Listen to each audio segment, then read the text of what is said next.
So, in this session we are going to learn about surface tension. So, we have observed some spiders walking on the surface of a liquid. So, the surface of a liquid has some special properties which is completely different from the bulk of the liquid. The surface of the liquid behaves like a stretched membrane. So, this tension, the skin of the liquids, that is the surface, acts as a stretched membrane, and we call these forces as surface tension.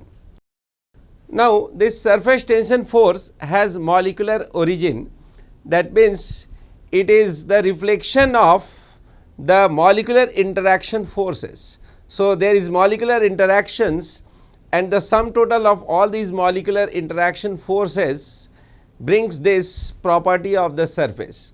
So, whenever a surface is in contact with air or a liquid surface is in contact with solid surface or two immiscible liquids are in contact, then the surface, that is the between the two phases, behaves as a stretched member, and so at the junction the molecules get forces from both directions, both phases, and so the molecular interactions give rise to these forces.